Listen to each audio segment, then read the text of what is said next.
So as the current situation is unstable in the Arab world, as things are going the way they are, it is a timely opportunity for Hong Kong to capitalize on that and try to attract the capitals, try to attract the business people, try to attract as many students, try to attract as many tourists as possible, and not miss the opportunity. Hi everyone, welcome to the latest episode of the Global Economic Perspective Way.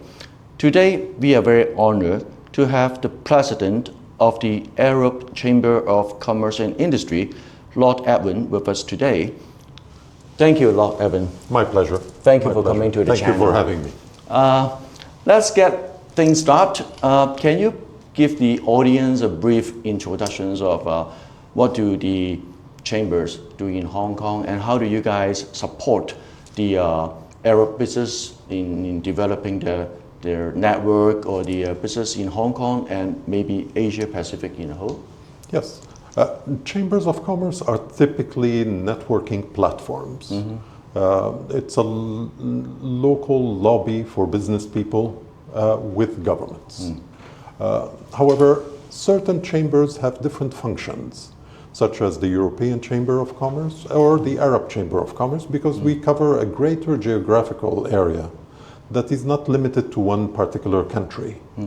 The Arab Chamber of Commerce, for instance, covers all 22 Arab nations that range from North Africa all the way into the Middle East. These nations have different economic standings, they have different politics, they have different populations, and of course different interests for counterparts in the mainland, as well as Hong Kong and Macau, as well as Taiwan. So that's basically the functions of chambers of commerce. Chambers of commerce as a network, as well as an information platform, aim at bridging the economic and cultural divide that exists, or wherever consulates and embassies cannot fulfill a role of providing support and information. So we try to do our best at doing so for both sides, for all 22 Arab countries, business communities that endeavor into the Greater China region, as well as Chinese enterprises that are looking at endeavoring in each and every one of the Arab nations. We assist in providing information, we assist in providing connections, and we try to participate as much as possible in developing partnerships among them. So that sounds like a very comprehensive service. Indeed. I would say, indeed. 22 different nations with different cultures and perspective, right? It's not an easy job. It is not. And I could see that you're doing a very good job. We're trying our best. Okay. And having said that you guys have been situated in Hong Kong for many years. For the recent Belt and Road Initiative, what do you think is have helped the cooperations between the Arab nations, Hong Kong, China, and are they doing a good job? And is there any further room for cooperations under the Belt and Road Initiative? Well, the Belt and Road Initiative is a highly ambitious initiative that was initiated by President Xi on the same model as the Silk Road of the past, which was very successful and which is still very successful nowadays. Of course, it is mainly government initiatives that are aimed at opening doors, at providing opportunities, and at providing support for private sector companies as well as state enterprises in penetrating markets, in offering services, products, goods, and it has been actually very successful up to now. There is definitely handicaps that come with it, pertaining to legal aspects of each country's, the regulatory aspects of each country's, different mentalities, approaches, and so on. But all these things are being overcome under the wisdom of government officials that are facilitating things.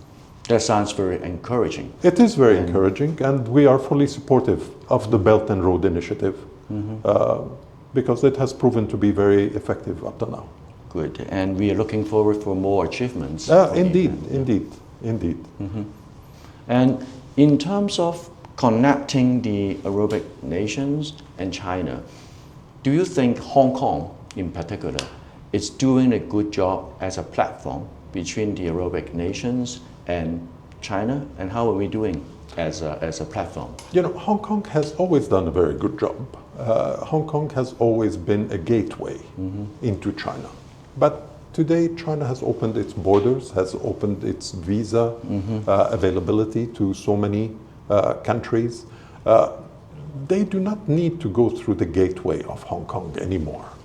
So Hong Kong has to redefine its role. Hong Kong has always been, and it still is, a showcase city. Now, as a showcase city, that cannot be taken away. As a gateway, yes, it has been diminished because there are many other gateways. So Hong Kong is in the process of rediscovering or redefining a new role for itself. As a super connector, yes. As a showcase city, yes. As a facilitator, absolutely. And that's the role that Hong Kong has always played. Today, less as a gateway, but more as an intermediary. Hong Kong enjoys facilities that no other place enjoys.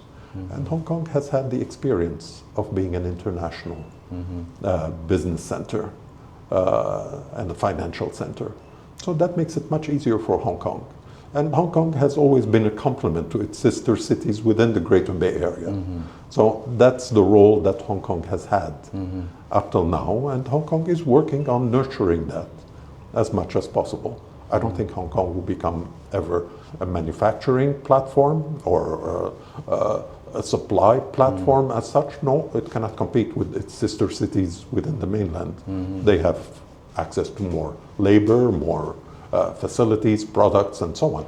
But as a conductor, yes, Hong Kong has a major role to play.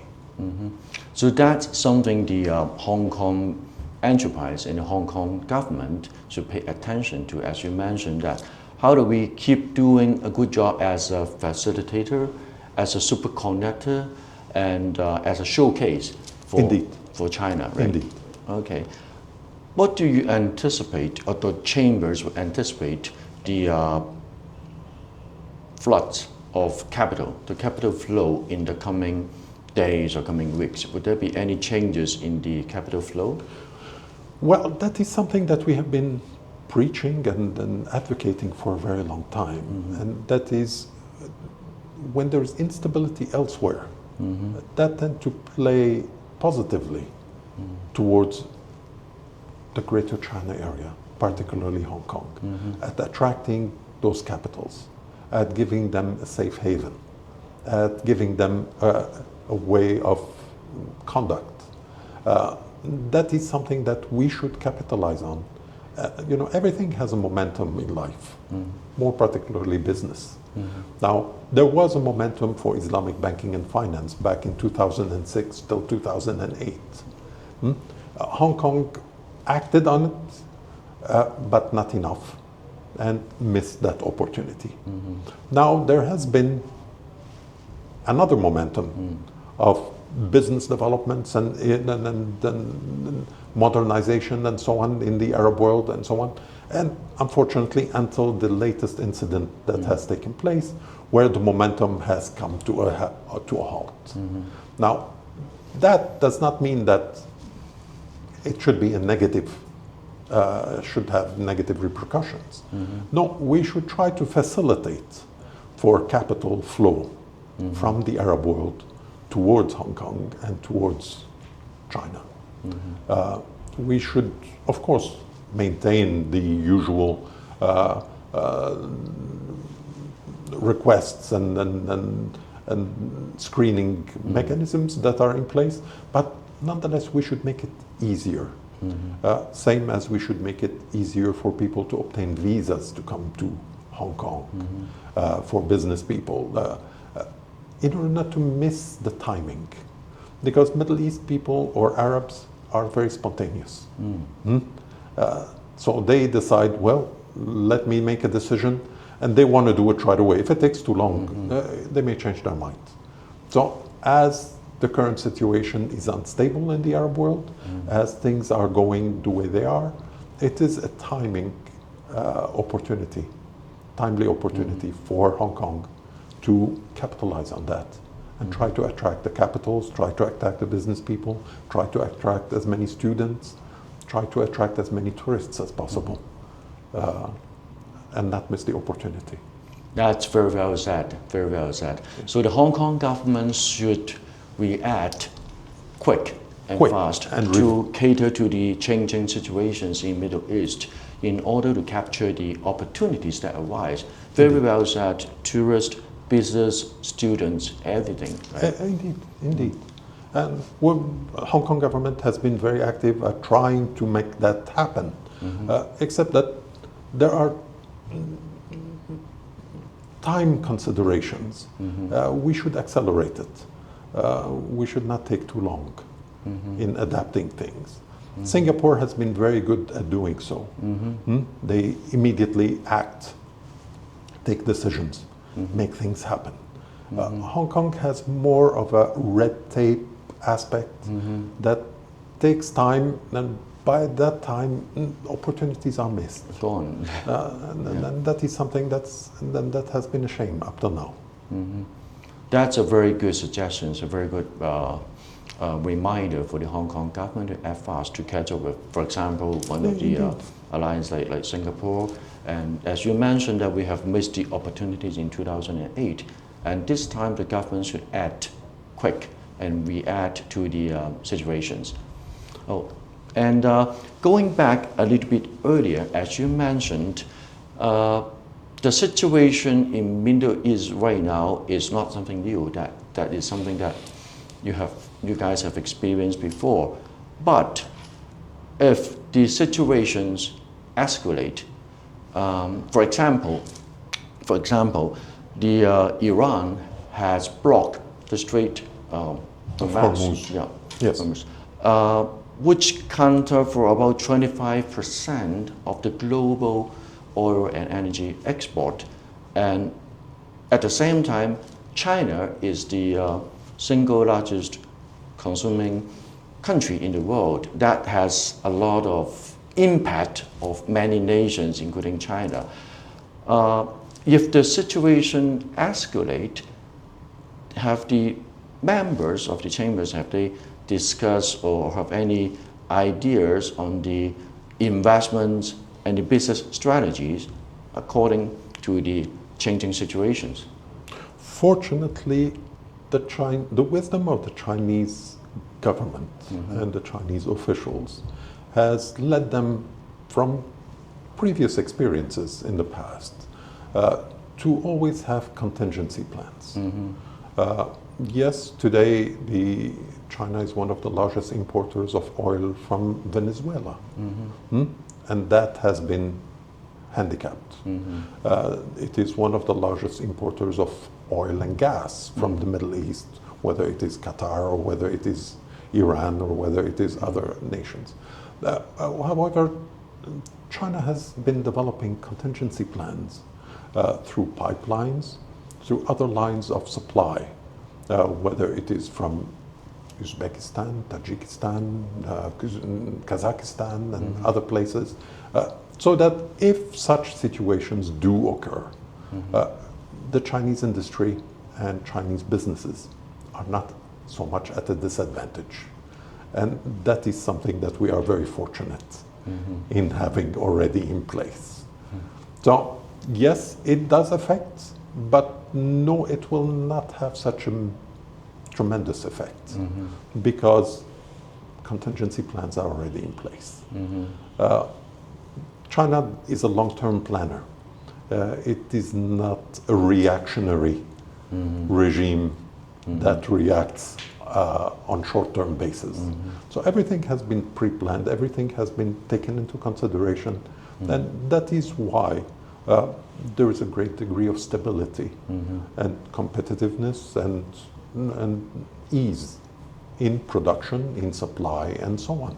So we are not strangers in this part of the world to sanctions, to boycotts, to political negativities that tend to affect the trade and industry. And all that has been already put in place and taken into consideration. And hopefully it will not be of such tremendous effect. So it sounds very good that because the Arab countries and China is having a long-term relationships, so the short-term situations or for example, the battlefield would not have a tremendous impact on the investment and the business strategies. So we cannot say business as usual, but the members, I think it has already had some contingency plan in play and would not affect the long-term cooperative strategies with China and the other. No, it will basically be of a minor setback, but not a significant one, because there is ample supplies of everything, there is ample reserves, and there is wise management of resources, of finances, and so on, that are already tested and in place. So that makes it more comfortable and much easier. Now, of course, a lot of the enterprises that have endeavored into doing business in the Arab world have major concerns with respect to deadlines and letters of credit and payments and all of these things. Yes, these things do affect performances of all parties, and insurance companies tend to not cover cause majeure or states of war or any of that. But again, we are looking at 22 Arab countries. Out of the 22 Arab countries, the current crisis is limited to about 5 countries. So there is the remaining countries in Northern Africa and so on that are not affected at all. So again, it depends where one is putting more concentration in. And that is something that our chamber has always been advocating, which is the #1 principle in banking and finance. Try not to do too much concentration. Diversify. Diversification. Yes. That sounds very good. Understand that having a close relationship with China and a very strong bondings between the Arabic countries and China. Having said that, do the chambers or the members have any expectations on how you view China as one of the biggest countries in the world in many aspects? What is your view or expectations of China playing the role of maintaining world peace and providing a stable business environment to all the business? Well, China has been playing a major role in maintaining world peace, in balancing. The world is off balance by its nature. And calibration and balancing, you always need 2 sides to everything. If everything is on one side, it becomes lopsided. So China, Russia, India, Southeast Asia, South America, Europe, and North America, they have been a complement to one another, and they have been at odds with one another at different times in history. That is perfectly natural. At times they were closer than others, and at times they were not. Today we do have a conflict in Europe with the Ukraine. We have instabilities in the Middle East with respect to the different countries that are at odds with each other. We have problems in North Africa between some of their countries, South America as well. So these things are not strange factors, that they're normal occurrences. China has been concentrating on modernization, development in a very steady and methodical way. You know, I come from the Arab world, and the Arab world has always been looked at as the cradle of civilizations. And today I am asked, what do you think of China? I say, well, China is the incubator of new generations, of new civilizations. So you have a cradle and you have an incubator. An incubator is just a modern cradle. So today we are looking in a modern aspect. We are living in the 21st century, where AI, robotics, technology, biotechnology, genetically modified things, and pharmaceuticals and so on. That's where the industries and trade are going. If we are going to still go back to the old ways, we will not progress. Okay? China is on the way of modernization, evolution. Some other parts of the world are having problems detaching themselves from the old ways because they have been at it for such a long time. China is a new world, although it is one of the oldest worlds in parts of the world. But it's a new world in terms of its opening, in terms of its modernization, in terms of its thinking. Okay? Russia has been as well dormant for so many years and so on. It woke up and it started doing modernization, so on. But it does not enjoy the same facilities that China has. It's a much larger country with more diversified populations and problems and landscapes and all of these things. China seemed to have it all together, much better than anybody else. And I mean, we can look at rare earth. Now, rare earth was discarded in the past by the US, by others as not interesting. China capitalized on it. That was back in the 70s. Today, China controls 90% of the rare earth that are absolutely essential component for anything that is from our cell phones to anything that we consume or produce or use. So that is long-term thinking. And that is something that's very encouraging. And as they say, may you live in interesting times. We do live in interesting times to see the evolution of things. Today I'm better than you, tomorrow you might be better than me. That's the way life is. That's what happened in the history of mankind. Indeed, indeed. And that should not put us at odds with each other. And that should not make us adversary. No, today I'm better than you in doing something, tomorrow you're better than me at doing something else. So we should be of complement to one another and put that new way of thinking into play rather than the old way of thinking of competition and control and domination and so on. That does not work anymore. I can't agree more.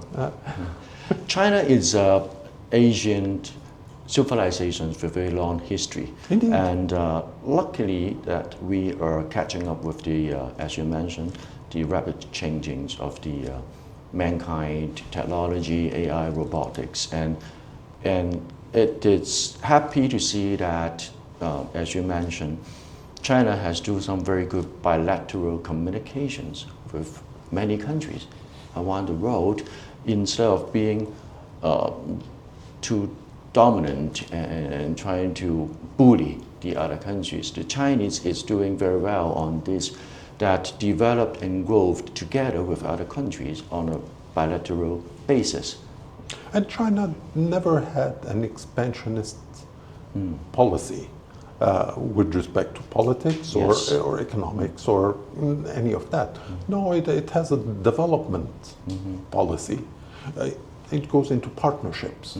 It goes into modernizing other places so that they become better consumer rather than depriving them or controlling them or oppressing them or any of that. And that is something that we can see as a reaction from the Arab as well as the African nations that have been colonized in the past, that have been oppressed, that have been deprived, that have been look down on. And they're looking at China as an equal. A partner. As a partner, as an equal, because China, although it may be bigger and stronger and better in a lot of ways, okay, but it is not coming with the condescendence that colonial mentality had. And that is something that is refreshing today.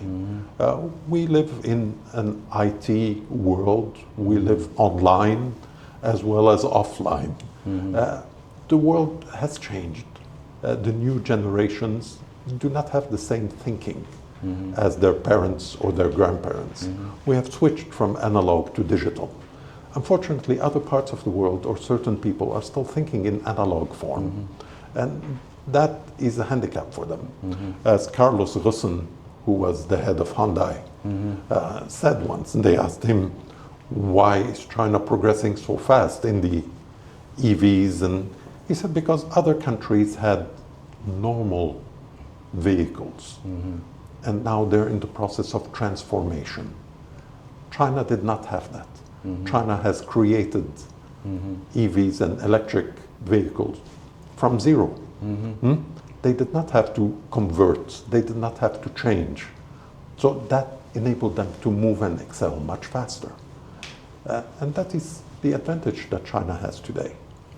So it's a good way that China do not have a burden of the past technologies, because we start from ground zero. Indeed. So we could go fast. Indeed. In certain aspects. In other industries, yes, it does. Yeah. Okay? But particularly in the electronic and electric vehicles and so on, no, it does not have that burden. And as we can see, I mean, in the past, when I came back in the 1980s, when I came, China was seeking trains from England, from Switzerland, Germany, how to build trains. Today, China is providing trains to the rest of the world. Exactly. And the most modern and the fastest train and the most efficient ones are made in China. So that ability to learn, adapt, and produce, transform is phenomenal. It is something for history to mark.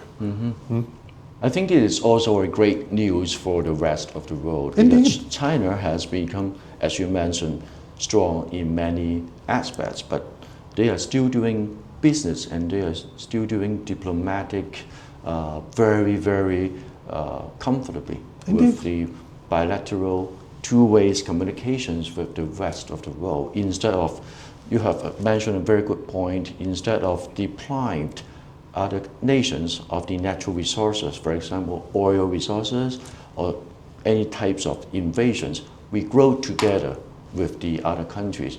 As you mentioned, for example, the Belt and Road Initiative, we have very good illustrations that China is trying to grow together with the other countries, and so we could have a bigger business, bigger cake that we could share together and make everyone a better world.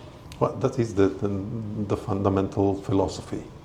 A small piece of a big cake is better than a big piece of a small cake. Exactly. So that win-win attitude is the secret to the success that China has had so far.